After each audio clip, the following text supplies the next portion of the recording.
Everyone. My name is Leboga Madise, Azure Go-to-Market Manager at Microsoft.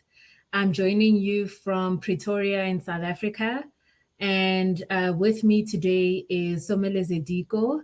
I'll give him an opportunity to introduce himself shortly. But what's really, really exciting about what he's going to show us today is how you can build an AI powered developer newsletter. It's a very hands on approach. So I encourage you to follow on. And yeah, Someleze, warm welcome. Thank you so much, Lebo, for having me. Hey everyone, my name is Samueleza Digo, and I'm a cloud advocate at Microsoft based out in Durban, South Africa, which is where I'm currently joining you from. And I actually specialize and focus around the Power Platform and building solutions using the Power Platform, obviously extending them using other Microsoft technologies like Azure, AI, which is something that we're doing today, and also Microsoft Graph. And ideally, I'm just so excited to actually show you what we actually have today on how you can build an AI powered newsletter using ChatGPT 3 and Power Automate. Awesome. Thank you, Someleze. I think people are really, really excited about this. They're going to get to learn how they can use the skills that they already have from a low code perspective and start embedding AI powered by OpenAI or Azure OpenAI with ChatGPT. So, really, really excited. Further delay, over to you, Someleze. Thanks, Lebo. Okay, just a little bit of a background of why we're actually doing this today and why I actually wrote that blog post. So, at my previous workplace, really, we used to look at newsletters that would update us about the latest trends, about what's happening within the tech space, and obviously that would take a lot of time to actually do it. Where I think one of my managers or one of my colleagues would have to go through every website or even Twitter at the time to actually check for those top trending topics for that specific technology. And that would take time because he would need to pull it together. And then after that, he would need to share those links within Microsoft Teams where everyone is actually located. So I was thinking, when ChatGPT 3 came out and everyone was making so much noise about it, I was like, what can I actually build using ChatGPT 3 and AI within the Power Platform? And then that's when the idea took me by surprise. I was like, oh yeah, that's something that is great. So I thought about building a developer newsletter. I have to say though, it doesn't necessarily have to be a developer newsletter that you are building using this specific solution we're going to show you today. You can build any newsletter for your specific needs. Right. So if we can just quickly go to my screen, I'm just going to show you where the blog post is and how you will find it once you clicked on the link. It's how to build an AI-powered developer newsletter with Power Platform and ChatGPT 3. So this takes you through a step-by-step process of how to build that newsletter and a few things that you necessarily need to actually have your developer newsletter or marketing newsletter or whatever that you're actually going to be using in that case. Right, let's get started.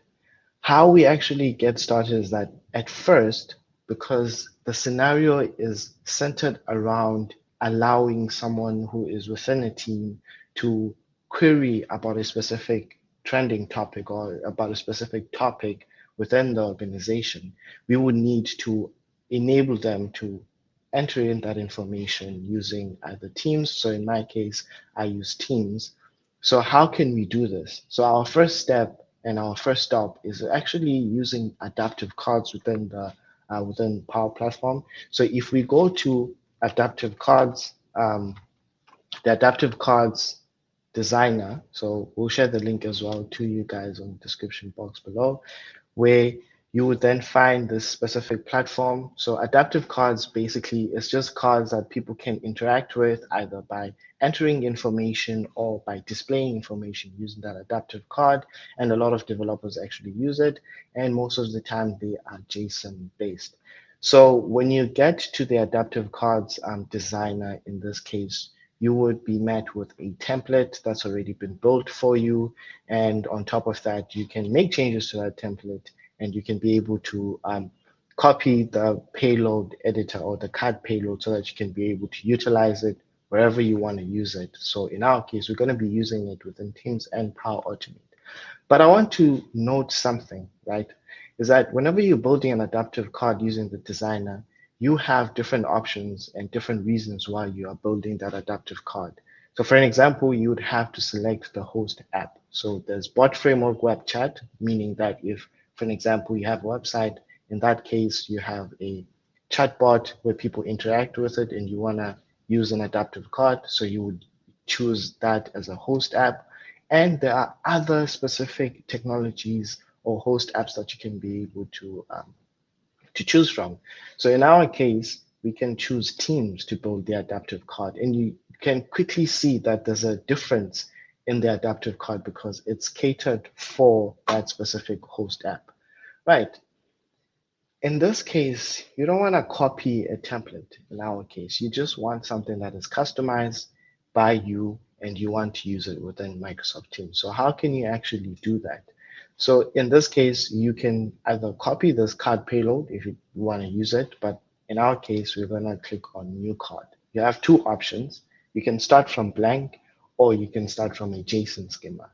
So luckily for you, in this case, I have a blog post that I already wrote and it already has a JSON card schema. So I will just use that for our specific demonstration. But if you choose blank card, then you would necessarily need to add in all of the controls that you would need for your adaptive card. So for an example, if your adaptive card has a text box, if your adaptive card has labels, if your adaptive card has a calendar control that you need to use, so you would need to add those manually. So we are going to choose from JSON schema. And how can we be able to do that? Is that we go back to our blog post and you just scroll down and I've actually edited in for you guys there. And then you can be able to just copy it and go to your designer and just paste it in. And then you click on create and then it'll just create your adaptive card. So in this case, for an example, if it doesn't work or if it does work, in some cases, you would need to do whatever changes that you need to add in, whether you want to add an empty container or an empty text box. So since this didn't pick up, we'll just quickly make those changes within that, and then you just remove the container because I don't want to have a container. And then I'm just gonna have a text block. So a text block in a case here actually acts as a label. So when you are adding in a text block, it's like your label, what you want to display to the user. So we can say enter your uh, your prompt here for an example. And then again, if you want to then take that information from a user, you say you go to the left-hand side of the screen and choose input text, and then you add it onto your specific adaptive card. And then again, on the right-hand side, you see the properties of your adaptive card. You change the placeholder text if you want to. You say, please enter your prompt because you want to have something that's meaningful with your controls. And then again, ideally, because we are generating a newsletter, a person would end up putting a blurb around what the newsletter is about. So we enabled it to be multi-line. Right. And then you can add default values if you want to, but if you don't want to, you don't necessarily need to add those default values. You can make it required in terms of your validation, your error messaging, and all of those things. One key thing when it comes to adaptive cards, most especially if you're going to use it within Power Automate, is that you need to set an ID. And even with people who are building websites and apps, they would need to set IDs for their specific controls. So we follow the same results here or the same process and steps. So we need to add in our ID. So I normally name my IDs as TXT, the meaningful name of that specific control. So I'll say TXT prompt right? I'll put it and say TXT prompt, and then obviously when we use it with Power Automate, we can be able to extract the information that was edited in within the adaptive card. Right. Is that it? No, because we are extracting input. Someone needs to actually send in that submit that input using a button. So we will need to add a button. But on adaptive cards, it's not necessarily named a button. So if you go here on the left-hand side of the screen, you're looking for a button and you can't find the word button, and then you say, so Meleza, you lied to us. We can't add buttons within the adaptive cards designer. So how you can be able to do that is to just use the action set. So if you choose action set and you add it on your adaptive card, then you click on add an action set.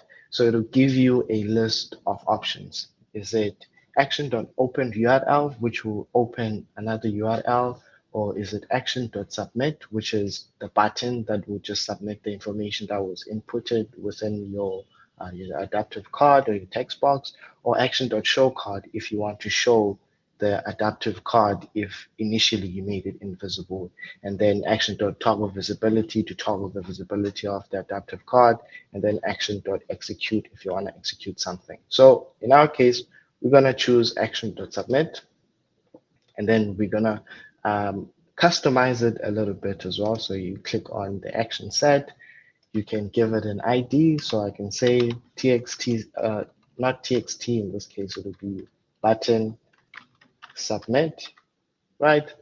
And then the title, you don't want it to be action.submit, but you want it to have a meaningful name, which is submit. And then you can change the style of your adaptive card. You can obviously, you can also put an icon, you can add data, you can add associated inputs. So in this case, I'm not going to use the default button. I'm just going to use the positive button. So positive meaning that your button is a little bit colorful. The default is like grayed out, and then destructive is probably like a red styled button that you need there. And then ideally, I could say that's it for your adaptive card that you need to use within Teams. And then you can copy this payload, and then we're going to use it later now when we actually get to build the newsletter. Right. Since we've set up our adaptive card, then someone is, what is the next step to build this newsletter?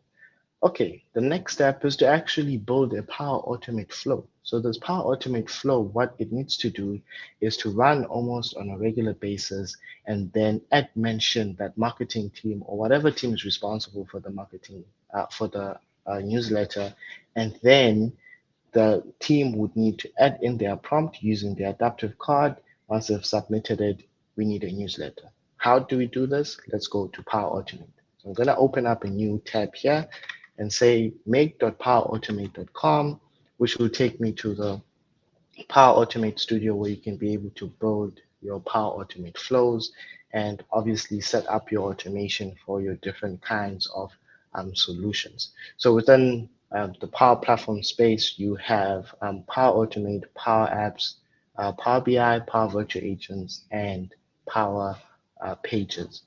So within this Power Automate space, I'll just zoom in a little bit so that you can be able to see, you have all those different options available for you. You can be able to build from a template based off of your scenario. So if your scenario is about emails, you can use the email templates based off of whatever scenario you have.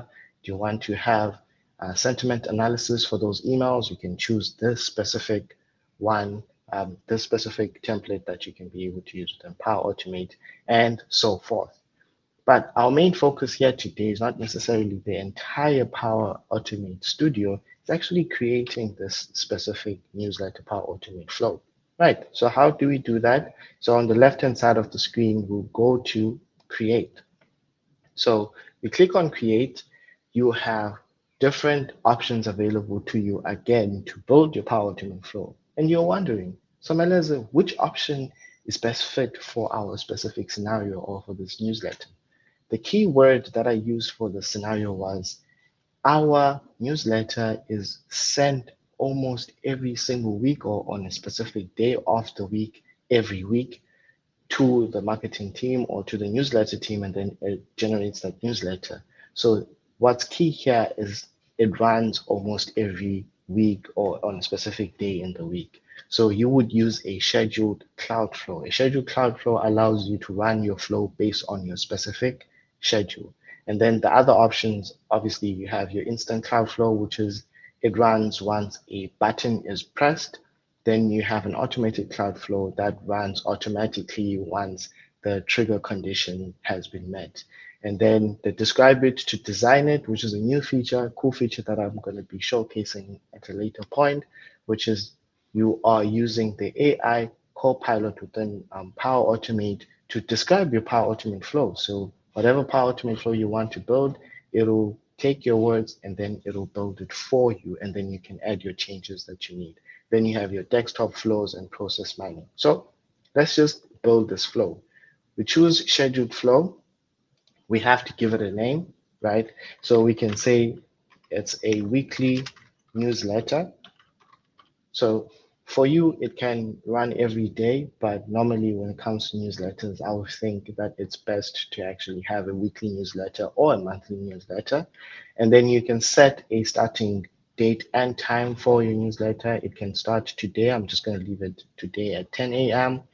And then you can set the repeat interval of your Power Automate flow. So how how many times do you want it to repeat? Do you want it to repeat every minute? Do you want it to repeat every hour? Do you want it to repeat every day? Do you want it to repeat every week or every month? So in our case, I want it to repeat every one, not 1 minute, not 1 second, but 1 week. And then I can choose which days of the week do I want it to repeat on. So I'm just gonna deselect all of the other ones, and then I say I want it to run on Monday every week. I don't want Power Automate to choose its own day to run the flow, but I want it to run on the specific date that I set. Then we have all of the trigger conditions that we need. We click on create, then it takes us to the actual studio of just controlling our Power Automate flow. Right. So we've set the schedule. The next step is to actually add mention our team first so that we can be able to get the attention of the marketing team or the newsletter team. How do we do that? We add a new step. So in Power Automate, you have a trigger, which is the reoccurrence that you see at the top, the weekly run of the flow. Then you have actions, which are your instructions of what you want your Power Automate to do once it's been triggered. So in our case, because I want to post a message on Teams and alert the weekly newsletter team, so you gotta choose or search for Teams, right? You search for Teams, and when you search for Teams in this case, there's different actions that are available with the connector for Teams. So in our case, really, we want to get a token, right? An add mention token or tag. So it says get an add mention token for a tag, get an add mention token for a user. In our case, we want to get an add mention token for a tag, meaning that within Teams, if our team is tagged for marketing or is tagged for weekly newsletter team, then we can be able to get that add mention token and use it later on with our Power Automate flow. So we're going to choose add mention token for a tag. And then once we've done that, we need to specify the team and the tag ID. So how do we do that? We show the options and a list of available teams within your team's tenant or your organization or your company. Then you can choose one of those. So whether it's sales and marketing, retail, and all of those things. And then the next step is to add a tag ID. So if within your organization you have multiple tags for different teams, then you would have a list of tags that are available here.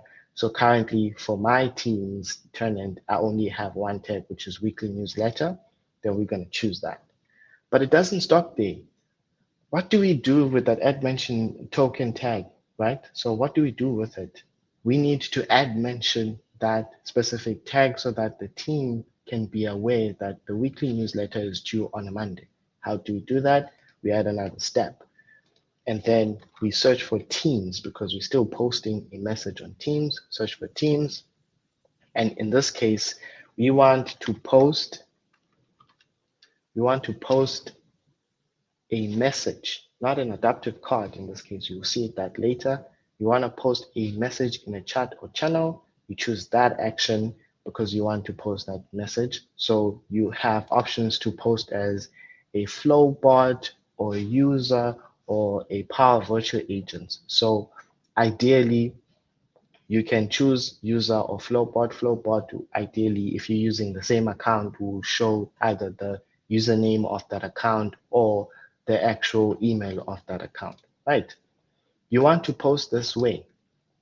You want to post it in a channel. You don't want to post it with a chat with Flowbot. This will be actually customized to a chat with one person and everyone else will not be able to see it. Now, if you have a weekly newsletter team that is made up of 3 people, only one of them will see it if you choose chat with Flowbot. And then if it's a group chat, only that group chat will be able to see it. But if you say channel, you have a channel for those, for that weekly newsletter team, then you can be able to post and add mention that team, right? Again, you need to specify the team ID and the channel. The team ID should be as exactly the same as the one that we chose previously. So in this case, again, I'll choose sales and marketing. And then which channel within Teams you want to choose. You want to choose general, or you want to choose monthly reports, or if you have another channel which is newsletter channel, then you can choose that one. And then when it comes here, you can say, for an example, because you've already gotten the add mention token for a tag, you want to then post that message to add mention that team. So how do you do that? You then change your message within your team's action from just being a static message or just a plain message to have some HTML in it.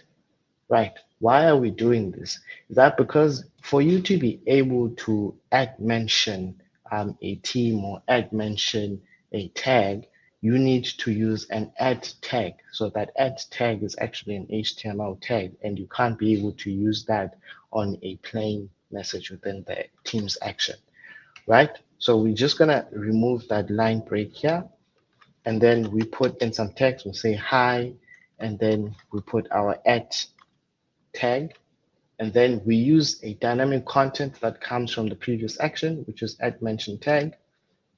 And then from there, we close our add tag. And then that's it. You go on to the next step. Once you've add mentioned that specific newsletter team now, what do they need to do? They need to provide the prompt for that specific newsletter for that week. Right. The next step, again, is still within Teams because the newsletter team is using Teams. So you choose Teams and then you say post. Now it's not post a message, it's actually posting an adaptive card because obviously what we built earlier on as pre-steps is an adaptive card to be utilized with our team's chat. So it's not post an adaptive card in the chat or channel because it will post the adaptive card, someone will submit a response and it will do nothing. But we want to post an adaptive card so that someone can be able to capture information and wait for a response. So if one of the team members captures that in response, we want to use that response back within our Power Automate flow so that we can send it to ChatGPT 3 and generate that newsletter, right? So you choose post an adaptive card and wait for a response. And then you choose again, post as Flowbot, post as a user, or post as Power Virtual Agents. So the only options here is only Flowbot and Power Virtual Agents. You need to specify where you want to post it in. You need to specify the message of that specific adaptive card, right? So let's specify where we want to post it in. We want to post it in a channel. And within that channel, what is the actual message that we are posting there? I guess someone would guess and say it's a plain text message that we want to post. but it's not the case. In this case, we want to post the adaptive card, and you can't just put a plain text of the adaptive card and put the word and say adaptive card, and then it's going to work. It's not going to work like that. Whatever, if we go back to the designer, whatever info that you have done here, whatever design that you've done for your adaptive card, you copy the entire card payload, then you come back to your Power Automate flow. On message, you just paste it in, and then you will see the entire JSON schema of your adaptive card. Then the next step now, you need to specify which team you're posting it in, which channel you're posting it in. So again, same team, sales and marketing, and then the general channel, because again, this is where we posted that message where we add mentioned the team. You don't want to add mention a team in one chat or one channel and then post the adaptive card on another channel. That does not make sense when you are building solutions or when you are having solutions for an organization. Right. Okay. Now comes the fun part, because now we want to generate, we want to be able to generate a newsletter using ChatGPT 3. And how can we actually do that? Right, we need to add in a new step. This new step comes with, if we search for OpenAI, because now we are using a custom connector within Power Platform that was built by our good friend Robin, who who built this so that we can be able to utilize ChatGPT 3 using the OpenAI custom connector, right? So you will then choose GPT-3 completes your prompt, right? Once you choose that, in this case, ideally for me, it's already set up the connection for our custom connector. Imagine you watching this video and you're worried, this is not what I'm seeing on my end. Don't worry, I got you. How can you do this? So if I do this extra step is to just show you how you can be able to set up your connection to that OpenAI custom connector. So I'm just gonna quickly go to add a new connection, and this is the screen that you will see, or the interface that you're gonna see for your own connection, right? So you would need to provide a connection name for your connector or your custom connector that you're using for ChatGPT 3. So maybe you give it and say newsletter. It would be newsletter connection. And then you need to specify an API key. But how do you get the API key? Good question. How do we get the API key? Don't worry. I've already put this down on the blog, but I'm going to show you how to do it as well. So you go to openai.com, right? And then when you're within openai.com, you go to product and you click on overview.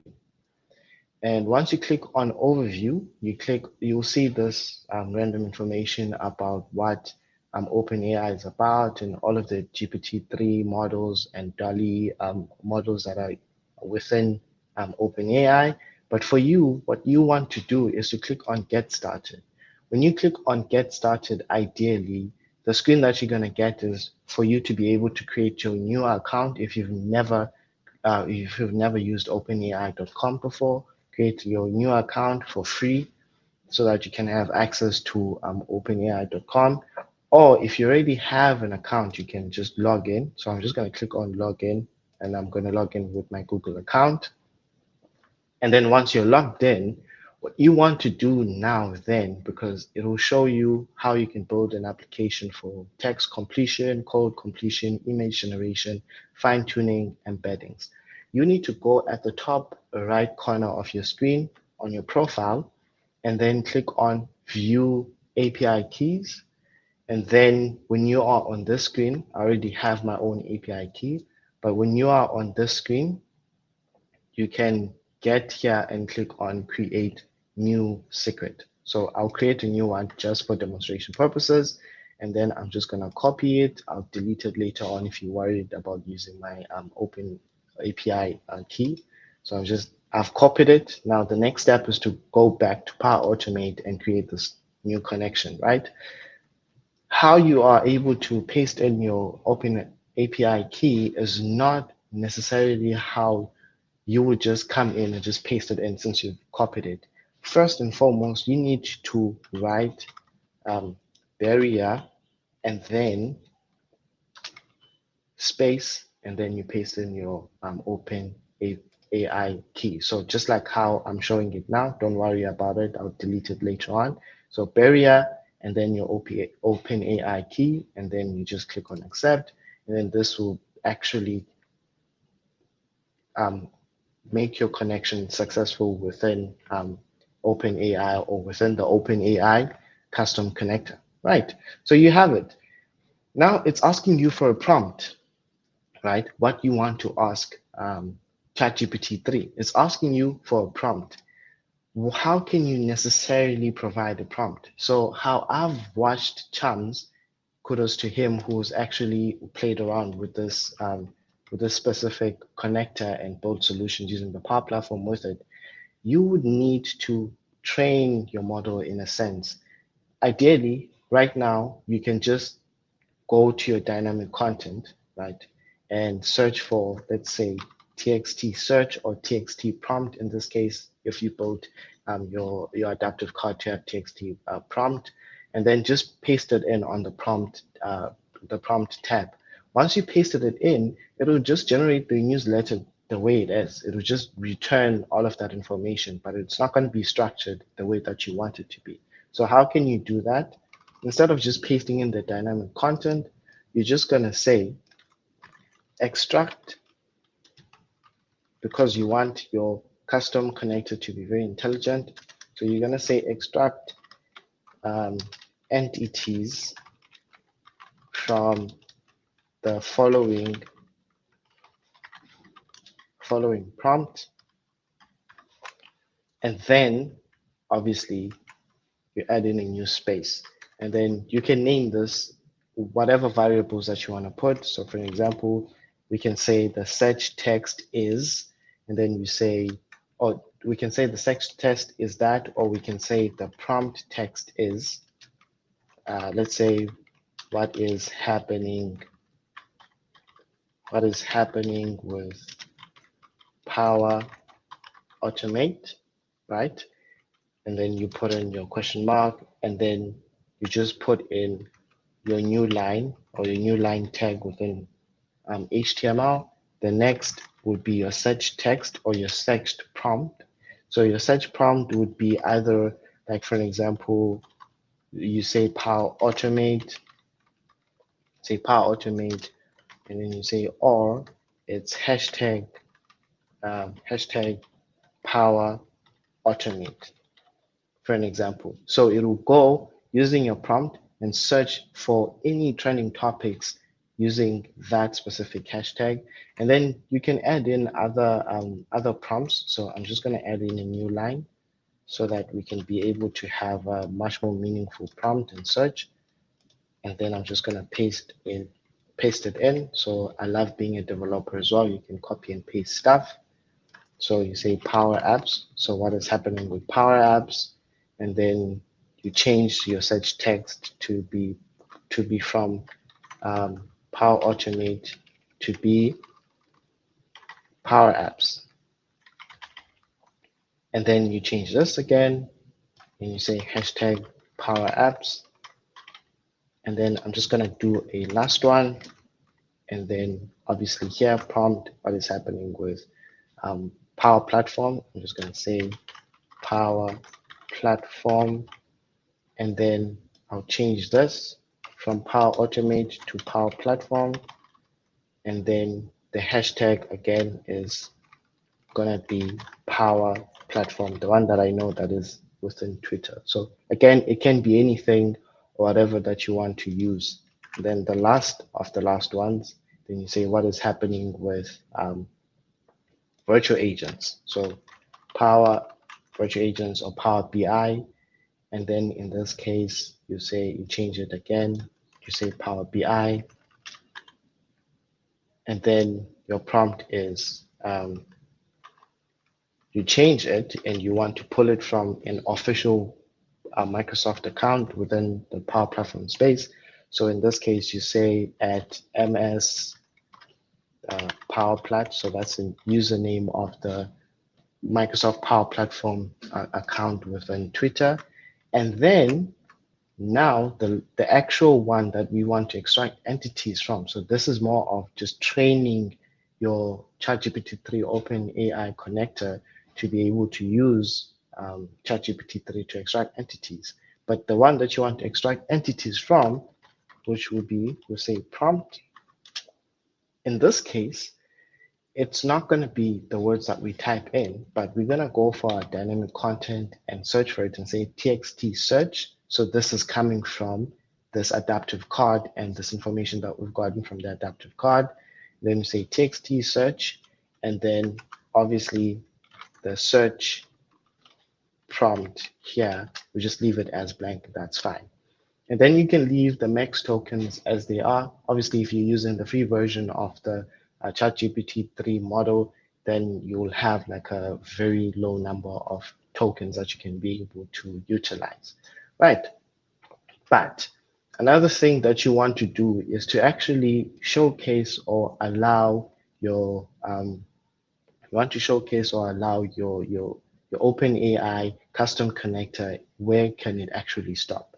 So you want it to stop from within the prompt. So you add a stop item, and then you add another stop item where you want it to stop from the extracted entities or return the extracted entities.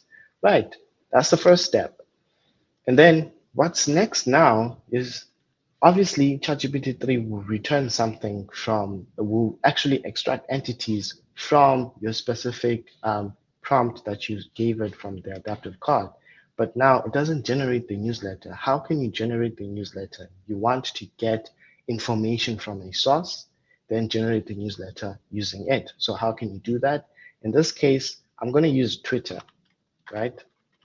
So I'm going to search for Twitter, and then within the Twitter connector, there's different actions that are available there, but I want to use the search tweets one because I want to search tweets or top 10 trending tweets that actually talk about the Power Platform, Power Apps, or Power Automate based off of our search. And then in this case, right, in this case, we want to provide Twitter with a search text. So the search text is not going to be from our adaptive card, but will be from the extracted entities of our ChatGPT 3 model, right? So instead of using ID, object, and text and all of those things and long probs and finished version created and index, those are things that you don't need. But what we need is the completion text, the extracted entities from ChatGPT 3. So this will automatically put it in a loop because obviously the choices that are within the ChatGPT 3 model is that you have your text search and then obviously the ID um, of that specific searched text or the search prompt. Right. Then we're going to show the advanced options because I don't want the top 20. I just want the top 10 trending topics within Twitter, and then you can leave it as is. Now, again, with the problem of tokens within ChatGPT 3, because ideally your Power Automate flow would give you I guess, in a sense, it will give you an error if you are using more than the tokens that are allowed within ChatGPT 3. How can you be able to tackle that problem? We're gonna do some tinkering a little bit. So I'm just gonna close that action. I'm gonna add another action within the apply to each. And then from there, I'm gonna search for filter array because the returned tweets from Twitter will be in the form of an array. So I'm gonna say filter an array, right? Within the returned tweets, the one that was searched, so I'm gonna use the body of that. So from the body, what values do I actually want? So it could be the tweet text that I want and say is equal to tweet text from the dynamic content of the previous action from Twitter. And then obviously, again, we want to add in more of those, or whether you want to add in more, whether you want to not add in more, or maybe in this case, we're not necessarily supposed to be using a filter array, but instead we're supposed to be using a different kind of action. A filter an array is just filtering the array based off of whatever information that you're getting it from. So it will filter the tweet text based off of that value. But instead, if we remove this specific action, right? That would be a silly mistake for you to just filter the array because it's not going to select the text that you want. So we want to select specific information. So we're going to use the data operation select from this array or from this array of information that is gotten back from our search tweets. And then we search for body from search tweets. And then we want to map and select specific information from it. So it could be tweet text again. So it would be tweet text that we want. And you say tweet text. Then what else do we want? Do we want the name? We get the name.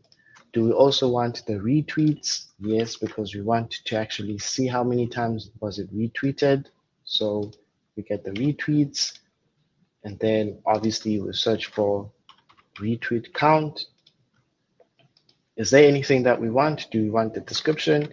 Yes, we want the description. And then obviously you can search for description here of either that user that actually tweeted that specific thing or retweeted it. Right. It could be more. It could be you can get in your media URLs and all of those things if you want to return like a picture from that tweet and all of those things. But we're gonna leave it here. And then we want to select the outputs from here. So we're gonna use a compose function. So we say compose. Again, it's also a data operation. It will allow us to get the outputs from the previous action. And then once we say compose, it will say output.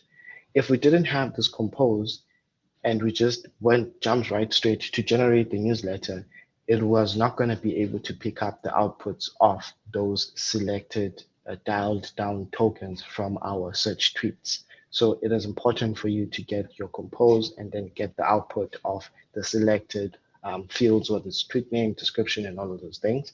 And then the next step really is to actually generate the newsletter itself now, because we've already selected the entities from the prompt text. Now we actually want to generate the newsletter. How can we actually do that? So again, we search for OpenAI because we are using the same action for ChatGPT 3. We choose the custom connector, which is GPT-3 completes your prompt. And then from there, obviously, there's that prompt that is automatically added in. And then what you actually need to do is to specify what you want ChatGPT 3 to do for you. Right. So in this case, I'm going to add in information and say act as a marketing expert, right? Act as a marketing expert, and then I'm just going to leave it as is. I already have some of the text dialed down at the end, so I'm just going to copy it and paste it in. So it says act as a marketing expert, generate an HTML newsletter from the following tweets that are on the latest news about the Power Platform. Start with a short summary because you want to summarize those tweets and what they're about of the major discussion between obviously the people on Twitter about the Power Platform. Then show an ordered list of the top 10 trending topics. Then show an ordered list of the most retweet links.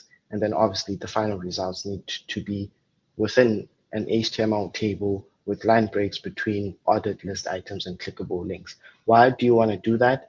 You just don't want ChatGPT 3 to just return the information as a paragraph. You want your newsletter to have a summary, a list of top 10 trending topics, and then a list of links that actually go to those top 10 trending topics, right? Then here you can change your max tokens to be 1,000, right? But similarly, you did not specify the tweets that you are using to actually generate this newsletter from, right? So what was the point of this 3 above steps? So this is where it actually comes into play. So this is where you put in another variable. It can be T, it can be anything, but in my case, I'm just going to say tweets. And then because we want to give some form of information or data to ChatGPT 3, the one that we extracted from Twitter. So we're going to use the outputs from the compose function. So that's where those tweets are returned, the ones that have lesser characters or tokens from the searched tweets, right? So those are the tweets, and then you can say newsletter, and you can leave that as is because it's going to generate it for you. Okay, that's it. That's what you're going to do and how you're going to instruct ChatGPT to generate the newsletter for you. But now we need to get into tinkering. The first thing that you need to consider in this case, the information that's going to be returned here is actually going to be like an array, and it'll have weird characters within it. So to avoid your newsletter looking weird, you can be able to do the following steps that I'm just going to show you, which are quite quick. Right, within the same apply to each loop, you add another action. And then in this case, you actually want to use another compose function, right? So this compose function is just getting the output from the previous step, not from this one, not from the extracted entities from our prompt or search prompt, actually from the newsletter that is being generated by ChatGPT 3. We want that output. So we go to our dynamic content, and then we click on text. We choose text. Again, it'll put it within a loop, and then you have it like that. But now if you grab that output, which is text, it actually puts it within an array, and it's going to complain if you want to put it in an HTML table or you want to send a newsletter, because there's extra information, extra characters that you don't want to showcase. So how can you do this? The first step is to actually convert that output into a string. So again, we're going to use another compose. You add this compose, and then how do you extract or how do you convert it into a string? So that you go to your expression, because we want to write an expression to convert it to a string. So in this case, we're going to say string, right? And also we want to split some of the information that is returned from our output. So we're going to use a split, because ideally what happens is ChatGPT 3 returns the newsletter, but when it returns the newsletter, it returns it with the / tags for new lines from the HTML tag. So you don't want that to showcase on the newsletter. So you have your split, you use an expression called split within ChatGPT 3. Now you need to provide the information. What are you splitting? So you go to dynamic content, and then the outputs of the previous compose function, which is the output that we got from ChatGPT 3. We go there, we choose it, and say split those that specific output that we're getting from ChatGPT 3. Where exactly are you splitting it? You are splitting it on the new line tag from HTML. So if I just go to the side, you'll see at the end there that I placed it there really, right? And then what's the next step? So you click on OK. Again, more tinkering, because you need to replace the new line with line breaks. If you remove the new line, it'll still chunk up your newsletter into a paragraph. And that's not a nice newsletter to look at, because you say top 10 trending topics. And then when you look at it, it's not showing the top 10 trending topics in a list, but it's showing it in a paragraph, and it's not formatted properly. So we go again with another compose. And then within that compose, we have to add another expression. So now this expression that comes in this case is a bit different, because we want to remove the new line and put in something else that will put our newsletter and have the top 10 trending topics in a list. So how can you do that? So we're going to use the replace function, and I'm pretty sure that a lot of people have been familiar with replace and replace expression and what you can potentially do with strings or string manipulation, really. Right. What are you replacing? So you're replacing from where? From this output from the previous step, right? Exactly what are you replacing within that output or within that text? You're replacing, so it's very important within Power Automate when you're writing your expressions to use single quotes for extra values that you are putting in. So you're replacing the new line tag with, right, the BR tag, which is the line break tag. So the HTML tags new line and line break. So you want to have a line break within your HTML or within your newsletter. Then you click on OK. Then you have your newsletter formatted properly. Then the last step, or the second last step, really, to allude to it, is that you add another action because now it'll ideally return, obviously, what is it going to do is going to return that output from there. Once it returns that output, what's going to happen is that either you're going to have inverted quotes and you will have curly brackets because ideally we converted an array to a string. So if you convert an array to a string, an array had, let's say, curly brackets, and now it's a string. So that string is taking into account those curly brackets and inverted commas, and we don't want that, those quotation marks. We don't want that. So we're going to add another action, which is compose. So bear with me here. We're almost done with doing all of this tinkering. It's very important to do it if you want your newsletter to come in. We write another expression, right? Now, the next expression, actually, you just want to replace or remove specific characters within a string. And people who've worked with strings, again, string manipulation, you know that there's specific functions, expressions that you can use called, let's say, substring, right? So we can use a substring expression within Power Automate. And where exactly are we replacing all of those things? Where are we removing the specific characters?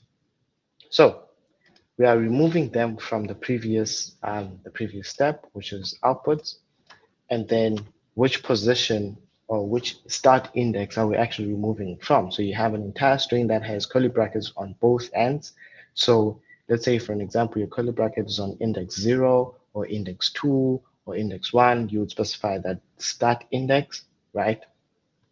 And then now what you would need to do again is to remove it at the end. So how can you be able to remove it at the end?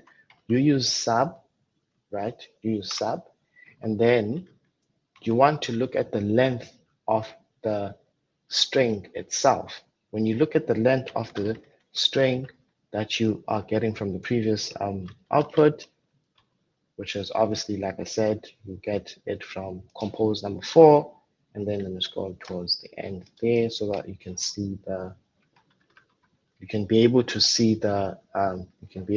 expression.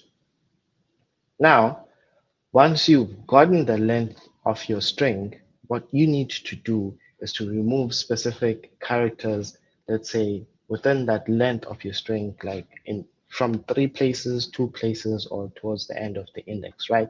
So in this case, you put it outside your substring again, and then you say 3, right? The number that you want to remove. So I'm just going to put 3 and then press OK. And then that's it. That's all you need. The next step now is just genuinely sending the newsletter on an email. So the next step is to just say send um, send an email. So you can also search for Outlook or Office 365 Outlook and then choose the send an email V2 action, which will then allow you to send an email or newsletter as an email to whoever is responsible for that newsletter or whoever is going to read it. Right. In this case, if you have in the past or within your team, you have a distribution list, you can specify the distribution list as the to recipient, or in my case, because I'm doing this demo, I'm going to send it to myself, and then I'm just going to choose that How specific person about that I will you send it send it to. to me, Someleze? I want to see what it looks like. Okay, what is your email? I think if you type in Lebogang, it should come up. Unless, um, by the way, I saw when you at the beginning you logged into um, OpenAI using Google, but Power Automate Yeah, you still logged in using your normal credentials. So which email yeah. client is this making use of? Is it your normal Outlook one, or did you have to Okay, set this up separately? okay. So with Power Automate, if you want to send an email, for an example, using an Office 365 Outlook connector, you can do that. Or if you want to send an email using a Gmail connector, because there is a Gmail connector within Power Automate, you can do that as well. The reason why I used my Gmail account when I was on the OpenAI website is because I like using my personal email to actually do all Okay. of these kinds of tinkering. But it All depends right. on whatever preference that you have. Okay. Um, Yeah, then let me give you my email address in the chat so yeah, that you can email it to me, because I'm very interested in seeing how it's going to turn out. yeah, definitely. Let me grab that. Uh, And I'll also give you my private email address, because I want to how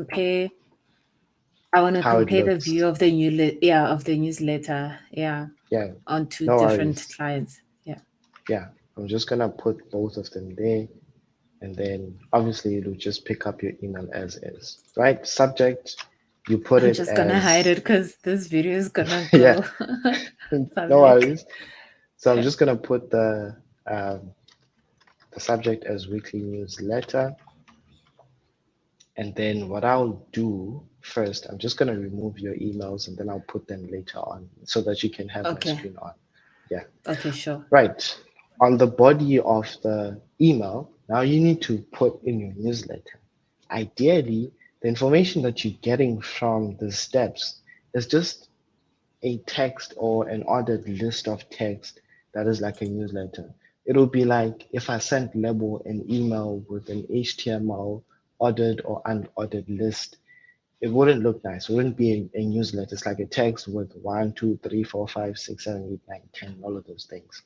So how do you make your newsletter look nice? So there is this software or platform that I've used in the past, and I'm using for this as well within the blog post called strippo.email. So if you go to strippo.email, you can get started for free. Obviously, there are paid plans there, but you can get started for free. And within strippo.email, if you are on the free plan, you can only be able to extract specific newsletter structures, formats once a month, or I think once every 4 weeks, if I'm not mistaken. Right. So you can sign up with any of your accounts, your Google or your Microsoft or your Outlook account, or once you've signed up, you will then have to log in, which I've already logged in within my account, and I've already created my own template of all my own format for that specific email format, right? So I can choose the one that I've already done, which I will choose the one that I've already done because it's a lot of work. But for you that you are getting started with Stripple, what you would need to do is click on, let's say, for example, new message. If you don't have one, then it will give you a list of different newsletter formats that you can be able to use. Is it a promo? Then you're going to have all these different newsletter formats, and then you can choose it and you can be able to ideally be able to edit it and format it the way that you want it to look like. If you want to start from an empty template, you can start from an empty template. And then from there, ideally, you then be able to use the empty format and export it so that you can be able to use it within Power Automate. Right.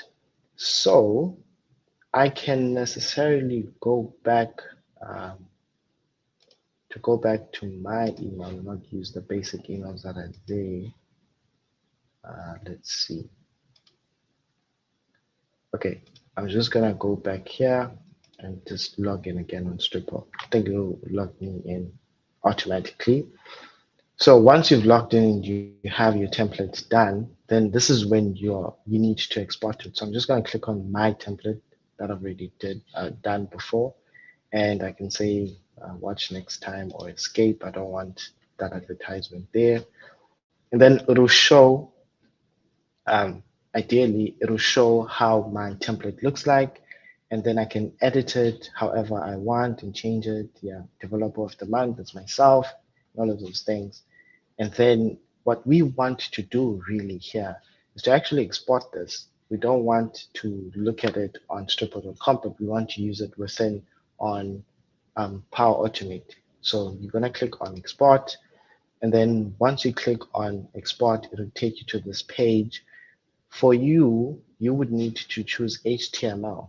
So currently, because we are sending this newsletter using Power Automate, you would need to use HTML instead of using Gmail, because Gmail is a different kind of thing. Like, for example, if you're just sending your newsletter from within your Gmail account, if you click on new email and then you just paste it in there.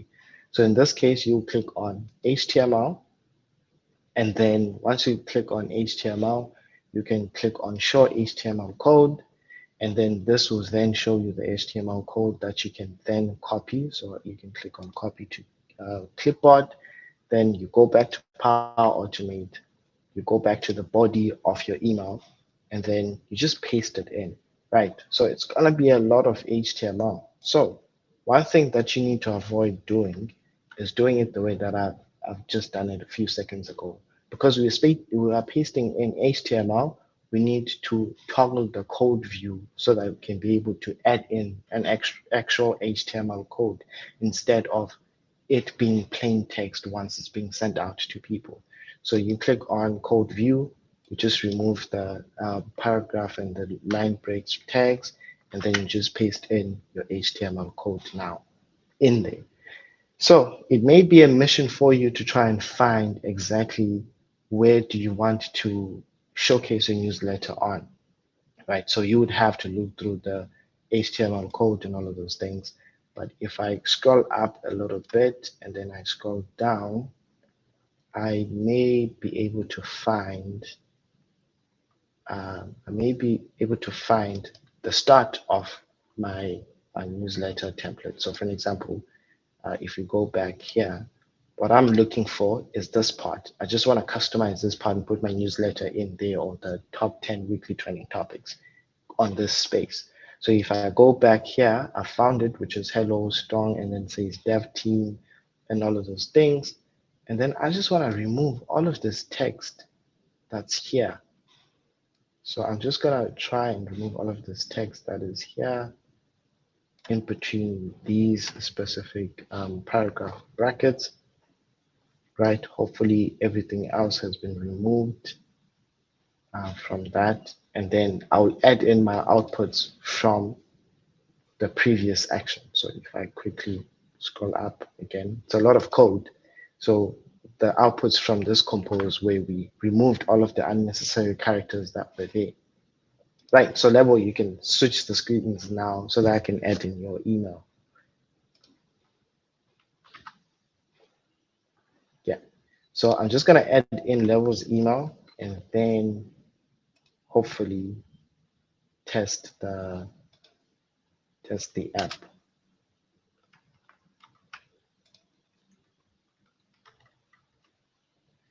Okay, adding in Level's email and then adding in the other one. Right, okay. Let me close this. Okay, Level, we can come back to my screen now. You don't have to worry. We can come back to my screen. And then there's one thing that you need to note.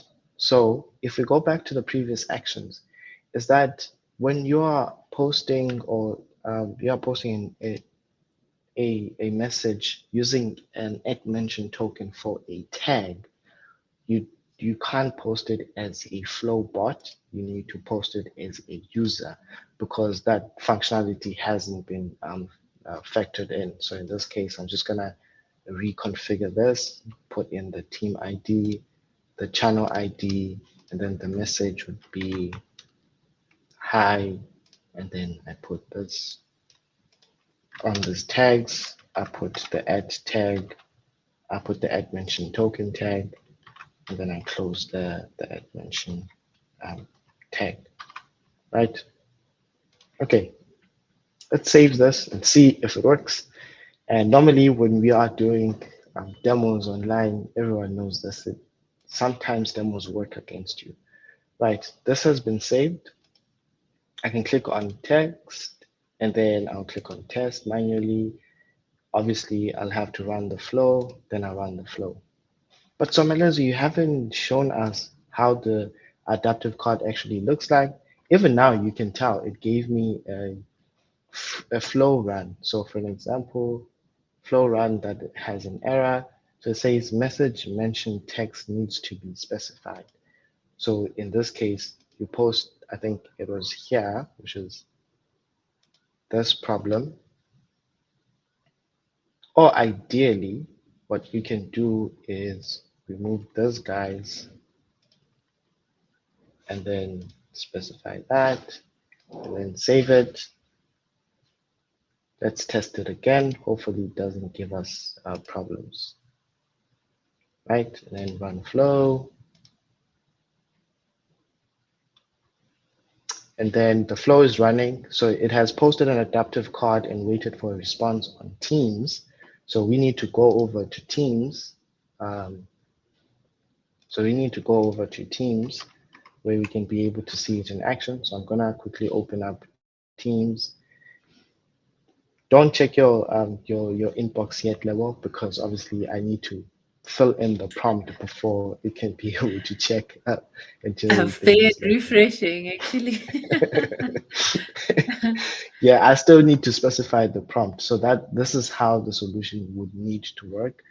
So again, it came in. So for example, it mentioned the token, the tag, which is the weekly newsletter, and then within that token, there's a few people within that team. And then you can see our adaptive card. It says Power Platform Weekly Newsletter or whatever newsletter that you have. And then I add in the prompt and I say, what's up with um, Power Platform this week? Then add in a question mark. I click on submit, and then we wait for it. And then I have to open my Outlook uh, email. So this is my developer email. So don't worry. I was thinking that you're gonna see exciting stuff. No, it's just me building stuff. Yeah, I'm just zooming in so that we can be able to see it properly. Okay, we check the run history. Our flow is still running, so it's going to ChatGPT 3 and then it's trying to prompt ChatGPT 3 to extract or get our weekly newsletter generated. I've gotten an email. So if I click on the weekly newsletter, you can see it says weekly trending Power Platform topics, hello dev team, and then it says this latest twists about Power Platform cover topics from whitelist management to building Power Platform solutions, generating rewards from your effort and all of those things. And then it listed all of the trending topics there, and then it provided some links to the tweets and who actually tweeted it and put in the retweet count, which is 457 for the first one. And I think I see Oyin Bouquet here as well. So hi Olarowanju. Oh, yeah. Yeah, His tweet is number 2. yeah. So this Um, is how it actually looks like and work. yeah. By the way, I noticed something, right? Mhm. It's showing me other recipients of the newsletter. That's not supposed to happen. Isn't it supposed to only go to maybe your subscribers and not reveal other Okay, people? Okay, so currently how it's set up is just sending a weekly newsletter without necessarily factoring in the mere fact that they are subscribed to a newsletter. So it's more for demonstration purposes. You just showing whoever it's showing the newsletter to whoever you specified on your Power Automate flow. Mhm. This currently is a homework to whoever's watching to actually factor in that specific scenario, that specific functionality, so that other people don't see who are the recipients of that newsletter.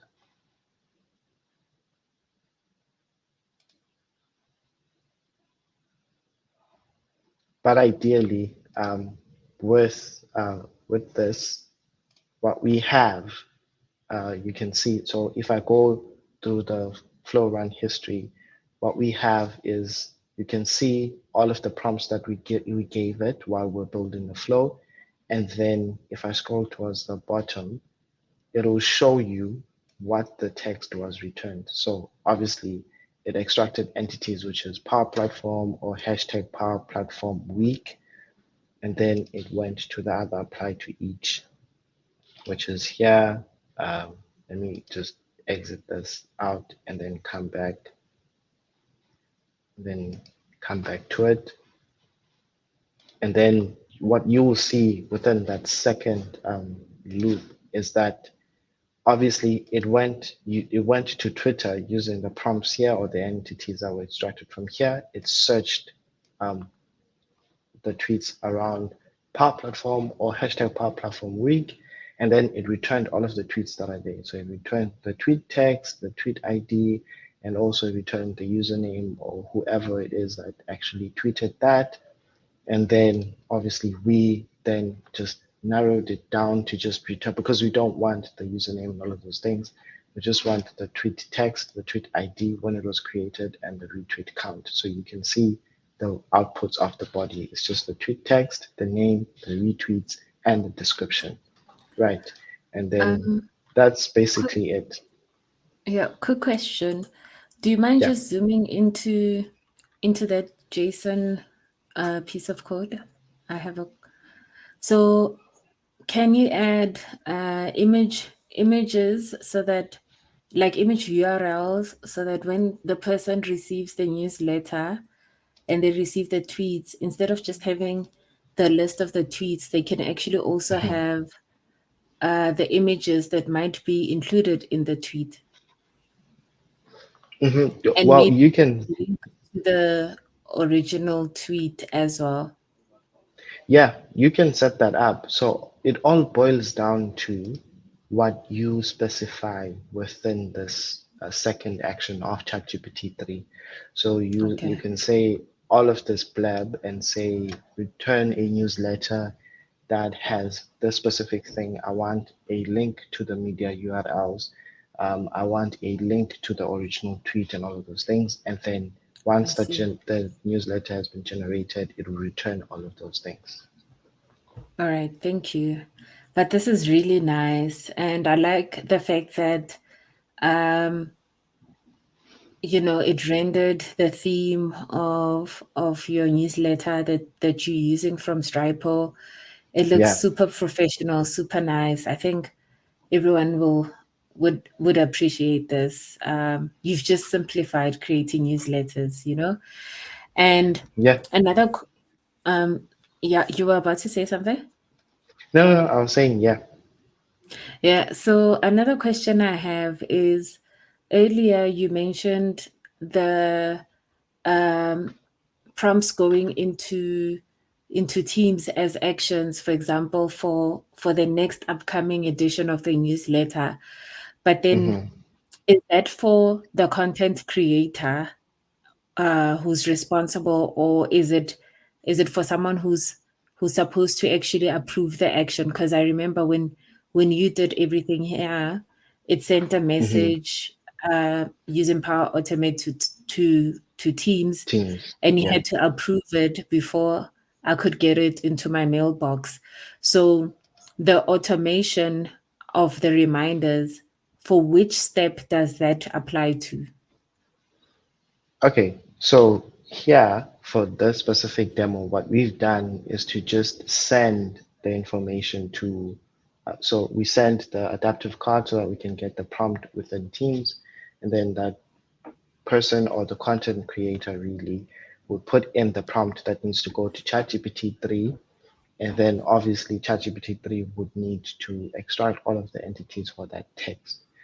For your specific scenario, in this case where we need approval because obviously we need to be able to have responsible AI within all of the solutions that we build. In this case, you would have like an extra step before you try to extract entities from that text. So once the content creator um, adds in the prompt using the adaptive card, The next step would then be sending an approval request, let's say for an example, to the manager or to the marketing manager in that case, and then they can have like a overview of what the prompt text looks like, and then they can either approve or reject. But all of these actions that we have here, so I just want to see if I can try to highlight it properly. So all of these last actions that are here at the bottom, so so which is your three, all of those actions would come after like a condition that you put. So those two, or and the actions that are within it, all of them would come after a condition that you put. So once an approval request is sent to the manager, they either approved or rejected it. If they approved it, then these are the next steps to do. And then if it's been rejected, then do other extra steps that you would provide for your Power Automate flow.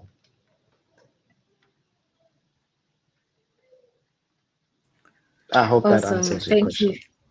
It does. It does, Someleze. Like I'm actually super impressed as to how beautiful this looks, and and the low barrier to entry when it comes to learning. Yeah. I think the main thing I would probably just need to go through over again is the adaptive UI. Yeah. um I'm gonna need to rewatch those bits again, but everything else, it was really very well done. And yeah, thank you for simplifying this. I know a lot of people these days are creating newsletters. Some are linking it to their Hmm. Twitter profiles, others to their LinkedIn profiles. And for someone like me who's never created a newsletter or has looked at other options that are out there today and thought, yo, it's too much of an admin. But Yeah. I believe with this approach, I only need to do this once, and then the only thing then I would do going forward for new editions is just updating the actual content, and the entire Hmm. skeleton remains intact. Um, yeah, man, I I'm happy. I'm happy. For everyone else who is also following, we'll be sharing the links to all the resources that Somalese used.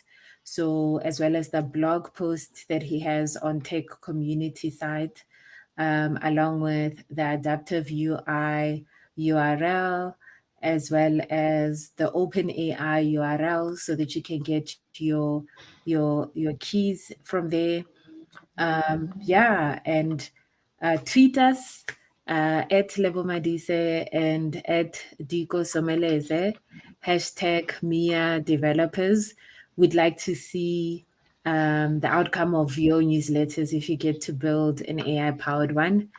And I'm going to take on the challenge, Someleze, and try and build my own one and see what news I'd be sharing with the greater developer community.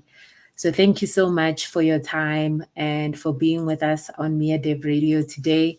It's been such a great pleasure. And yeah, anything else that you want to share maybe with the community? Yeah, no, I just want to say thank you so much for having me. And obviously, thank you for everyone who's watching and just learning new things. Hopefully, this makes your life a lot more easier. If you wanted to start off with building newsletters and you dreaded that whole manual process of doing it, this is a sign for you to get into it and just automate everything that you want to do.